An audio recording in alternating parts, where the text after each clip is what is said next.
Posani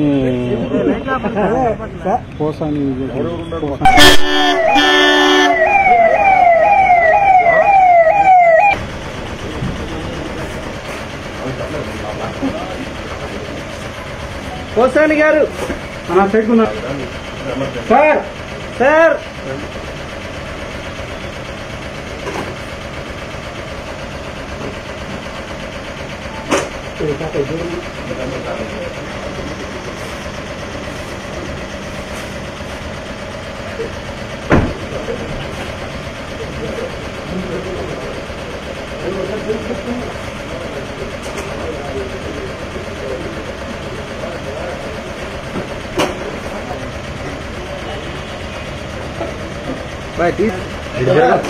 sir అదే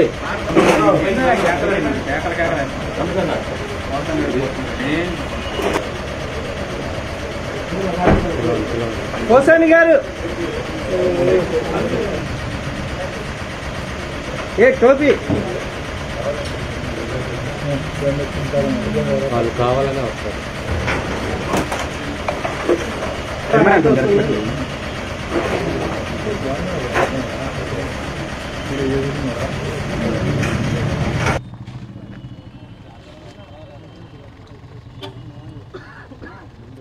చూశారు కదా, పోసాని కృష్ణమురళి గారిని సుమారు టైం ఎంత అయిందయ్యా?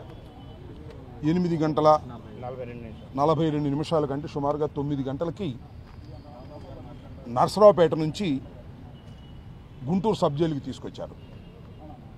అంతకుముందు రైల్వే కోడూరు పోలీస్ స్టేషన్ నుంచి ప్రిజన్ నుంచి నర్సరావుపేట కోర్టులో హాజరుపరచడం కోసం తీసుకొచ్చారని మాకున్న సమాచారం.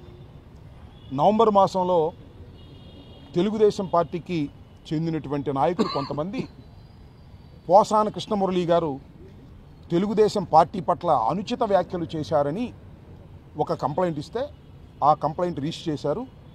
ఆ కంప్లైంట్లో పీటీ వారెంట్ మీద ఇక్కడ ప్రొడ్యూస్ చేయడానికి నర్సరావుపేట కోర్టుకు తీసుకురావడం జరిగింది. నర్సరావుపేట కోర్టు వారు రిమాండ్ చేశారు. రిమాండ్ చేయటం వల్ల మరి అక్కడ సబ్ జైలు ఉన్నప్పటికీ కూడా ఇక్కడికి తరలించారు. కారణం ఏంటో మనకు తెలియదు. ఒక అంతర్జాతీయ ఉగ్రవాదులు ఉంటారు కదా, అంతర్జాతీయ ఉగ్రవాదుల్ని ఏ విధంగా అయితే ట్రీట్ చేస్తారో, ముందేమో ఓబులాపురంలో ఒక కంప్లైంటు, అది రిజిస్ట్రేషను, అది కేసు రిజిస్టర్ చేసి ఆయన్ని హఠాత్తుగా వెళ్ళి హైదరాబాదులో అరెస్ట్ చేసి తీసుకొచ్చి అక్కడ ఓబులాపురం పోలీస్ స్టేషన్లో ఎస్పీ గారే వచ్చి ఎంక్వైరీ చేసి కోర్టులో ప్రొడ్యూస్ చేస్తే 111 వేశారు. ఆ 111 సమంజసం కాదని కోర్టు వారు తిరస్కరించారు, రిమాండ్ ఇచ్చారు. బహుశా ఇవాళ మరి బెయిల్ అప్లికేషన్ ఉన్నట్టుంది, ఇవాళ రేపో. ఈ బెయిల్ అక్కడ ఏం వస్తుందో అని చెప్పేసి మరో కేసులో ఆయన ఇక్కడ ప్రొడ్యూస్ చేశారు. ప్రొడ్యూస్ చేసిన రిమాండ్ ఇస్తే ఇక్కడికి అంతర్జాతీయ ఉగ్రవాదిని తీసుకొచ్చినట్టుగా పాపం పోసాని కృష్ణమురళి గారు ఒక సినిమా నటుడు, ఆయన దర్శకుడు, వైఎస్ఆర్ కాంగ్రెస్ పార్టీకి ఫేవరబుల్గా ఉన్నాడు. ఏదో టీవీల్లోనో ప్రెస్ మీటుల్లోనో అనుచిత వ్యాఖ్యలు చేశారని వారి ప్రభుత్వం వచ్చిన తర్వాత ఆయన్ని వేధించేటటువంటి కార్యక్రమం. సుమారుగా 60 సంవత్సరాల పైన హార్ట్ ప్రాబ్లం ఉండి ఇబ్బంది పడుతున్నటువంటి ఆయన కూడా ఏంటంటే, నేను ఇక రాజకీయాలు వదిలేసుకుంటాను, ఇక రాజకీయ పార్టీల జోలికి వెళ్ళను, ఏదో జరిగిందేదో జరిగిపోయింది అని ఆయన బహిరంగంగా చెప్పిన తర్వాత కూడా ఆయన ఈ రకంగా వేధించేటటువంటి కార్యక్రమాలు చేస్తున్నారు. నేను చాలా టీవీల్లో చూసా, ఇదిగో ఈ ఆంధ్రజ్యోతి, TV5, ఇంకా కొన్ని టీవీల్లో పోసాని కృష్ణమురళి గారు మాట్లాడినటువంటి బూతులని చూపిస్తున్నారు. అయ్యా, నేను మనవి చేస్తున్నా, పోసాని కృష్ణమురళి గారు బూతులు తిట్టాడు అంటున్నారు కదా, చింతకాయల అయ్యన్న పాత్రుడు గారి కన్నా ఎక్కువ బూతులు తిట్టాడా? ప్లీజ్ చెప్పండి. లేదు పట్టాభి కన్నా ఎక్కువ బూతులు తిట్టాడా? చెప్పండి. లేదా పవన్ కళ్యాణ్ గారు ఉప ముఖ్యమంత్రి గారు ఉన్నారే, నా కొడకల్లారా అని చెప్పి చెప్పులు చూపించాడే, ఆయనకన్నా ఎక్కువ బూతులు తిట్టారా? చంద్రబాబు నాయుడు గారు కొన్ని సందర్భాల్లో మాట్లాడారు, లోకేష్ గారు కూడా కొన్ని సందర్భాల్లో మాట్లాడారు. వాళ్ళందరికన్నా ఎక్కువ బుద్ధులు ఇచ్చాడో చెప్పని అడుగుతా ఉన్నా. ఈ చెప్పే వాళ్ళందరినీ కూడా అనుచిత వ్యాఖ్యలు చేస్తే ఇప్పుడు గుర్తొచ్చింది, వాళ్ళ ప్రభుత్వం వచ్చేదాకా గుర్తురాలా. అంటే దాని అర్థం ఏంటి?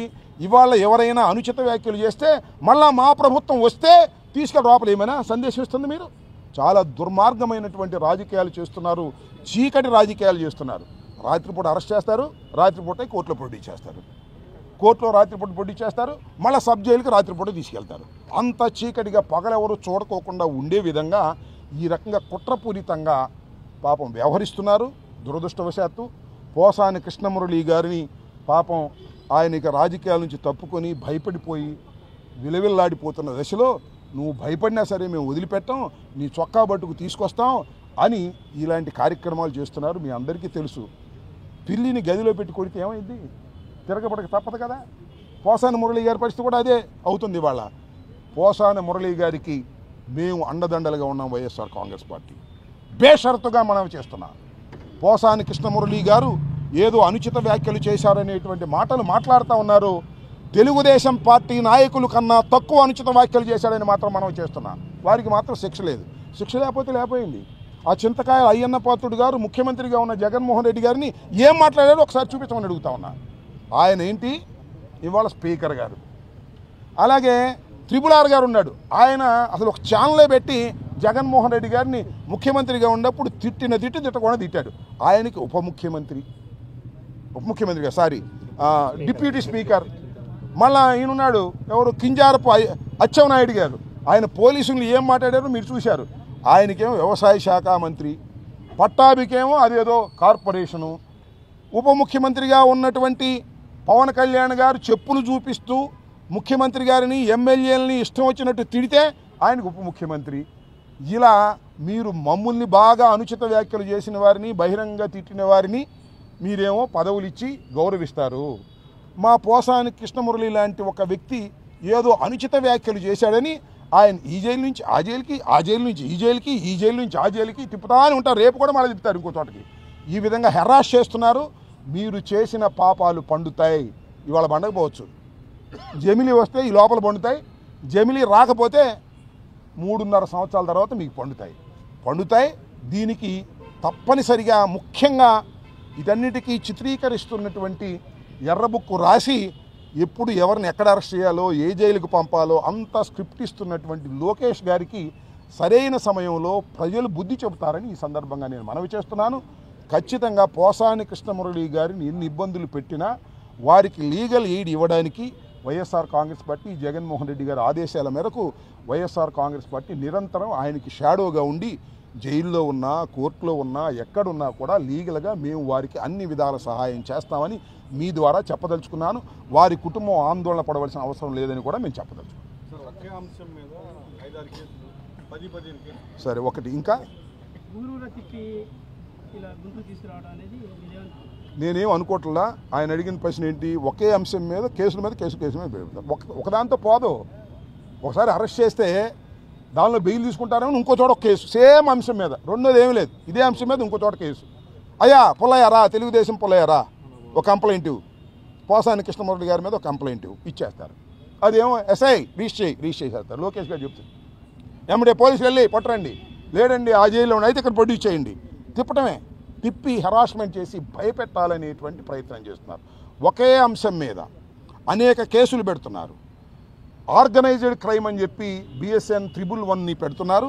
అది పెట్టిన దాన్ని అక్కడ రైల్వే కోర్టు తిరస్కరించింది, రిమాండ్కి పంపింది. బెయిల్ పిటిషన్ పెండింగ్లో ఉంది. ఎక్కడ బెయిల్ వస్తుందని చెప్పేసి మళ్ళీ నర్సాపేట కోర్టులో ప్రొడ్యూస్ చేశారు.